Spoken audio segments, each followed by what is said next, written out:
Selamat datang kembali di Deep Dive kita. Kali ini kita mau fokus ke Syekh Yusuf Al-Makassari. Tapi spesifiknya nih kita lihat periode perjuangan beliau sebelum diasingkan jauh ya ke Ceylon, terus Afrika Selatan. Ada beberapa sumber menarik yang Anda bagikan soal fase awal ini, krusial banget kayaknya. Betul, betul. Kita lagi ngomongin sosok yang, luar biasa ya dari abad ke-17. Beliau ini kan bukan cuma ulama besar, tokoh sufi, sampai ada julukan Tuan Ta Salamakari Goa, artinya Tuan Guru Penyelamat kita dari Goa, gitu. Tapi juga, ya itu, pejuang gigih melawan kolonialisme VOC. Iya, Kompeni Belanda itu. Nah, misi kita nih, kita coba pahami bareng-bareng. Gimana ceritanya seorang pemimpin spiritual kok bisa jadi ancaman yang sebegitu besarnya buat VOC? Sampai beliau tuh mimpin perlawanan fisik bersenjata. Kombinasi unik ya, rohani sama aksi fisik. Oke deh, kita mulai dari akarnya dulu. Oke. Nah, Syekh Yusuf ini kan lahirnya 1627 di Goa. Keluarganya bangsawan. Ada cerita menarik tuh, katanya sih ya beliau pernah bersempah jadi sufi gara-gara lamarannya ditolak raja. Ya, mungkin itu sentuhan personal aja. Tapi yang benar-benar jadi dasar perjuangannya itu perjalanan intelektual sama spiritualnya. Panjang banget. 22 tahun ya, keliling buat cari ilmu. Wah, itu lama sekali loh. Persis, perjalanan rihlah ilmiah istilahnya. Ini bawa beliau sampai ke Timur Tengah, belajar dari guru-guru sufi top pada masanya. Terus dapat ijazah, semacam lisensi gitulah. Otoritas spiritual buat ngajarin berbagai tarekat. Naqsyabandiyah, Ba'lawiyah, Syattariyah, Khalwatiyah.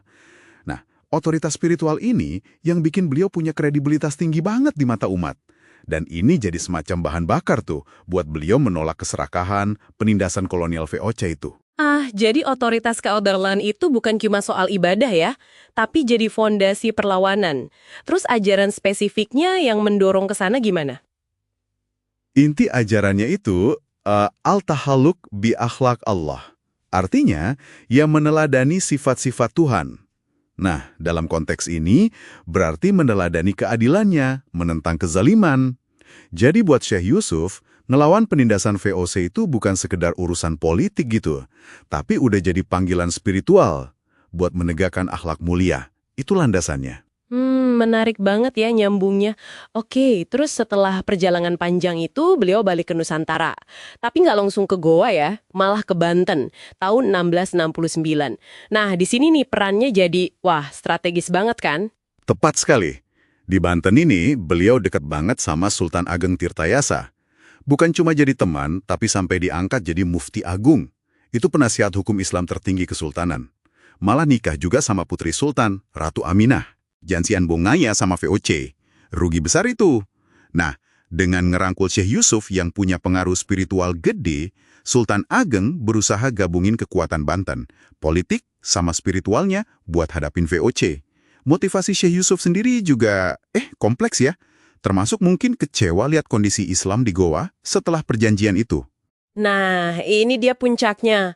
Pas konflik internal Banten pecah 1682, Sultan Ageng lawan anaknya sendiri, Sultan Haji, yang justru dibantu VOC kan? Posisi Syekh Yusuf gimana waktu itu? Wah, tegas. Beliau mihak Sultan Ageng. Nggak pakai ragu. Langsung mimpin pasukan. Sekitar 4.000 orang. Banyak dari mereka orang Makassar sama Bugis yang loyal banget sama beliau. Dan ini nih bagian pentingnya. Meskipun pasukan utama Sultan Ageng akhirnya kalah, sultannya ditangkap, Syekh Yusuf nggak nyerah gitu aja. Malah ngambil alih komando ya? Betul, beliau lanjut perang gerilya. Dan ini, bikin VOC repot banget. Hampir 2 tahun loh beliau bergerilya di hutan-hutan Jawa Barat. Taktiknya juga cerdik, pindah-pindah terus lokasinya. Dari Tangerang ke Cikaniki, terus ke Padaherang, manfaatin medan alam yang susah, pakai siasat biar nggak ketahuan. Ini nunjukin beliau bukan cuma pemimpin rohani, tapi juga ahli strategi militer. Paham banget medan. VOC pusing 7 keliling lah pokoknya. Luar biasa ya daya tahannya. Tapi akhirnya kan ketangkap juga. Pertempuran di Padaherang September 1683 itu jadi titik baliknya. Di Padaherang itu pertempuran sengit. Banyak pengikutnya gugur, istrinya juga ketangkap sama Belanda. Syekh Yusuf sendiri berhasil lolos lagi, tapi ya statusnya jadi buruan nomor 1. Nah, karena susah banget ngelacak beliau di medan gerilya itu, VOC akhirnya pakai cara licik. Cara licik gimana tuh?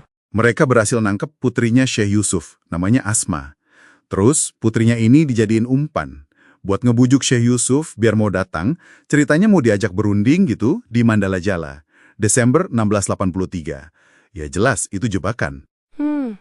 Ini kan jadi pertanyaan ya, kenapa gitu loh, kekuatan segede VOC kok mesti pakai cara tipu-tipu kayak gini buat nangkep satu orang? Nah, justru itu poinnya. Ini nunjukin betapa bahayanya Syekh Yusuf di mata VOC. Perlawanan gerilyanya itu efektif banget ternyata.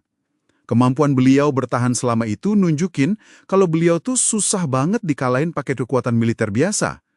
Makanya, ya akhirnya perlu pengkhianatan atau tipu daya buat bisa ngalahin beliau. Oke, jadi apa nih artinya semua ini buat Anda yang lagi dengerin? Deep dive singkat kita ini nunjukin sosok Syekh Yusuf sebelum diasingkan itu ya pemimpin yang utuh, kedalaman spiritualnya itu jadi bensin buat aksi perlawanan fisik yang nyata, beliau punya peran penting di Banten, mimpin perang gerilya yang bikin repot VOC, dan akhirnya ketangkep bukan karena kalah perang, tapi ya itu, lewat siasat licik. Betul, warisan dari periode ini kuat banget. Ini bukti nyata kalau keyakinan agama itu bisa jadi motor penggerak perlawanan anti-kolonial. Kemampuan beliau nyatuin berbagai kelompok etnis Makassar, Bugis, Banten itu juga nggak main-main. Perjuangannya jadi inspirasi, ya buktinya kan beliau diakui pahlawan nasional Indonesia.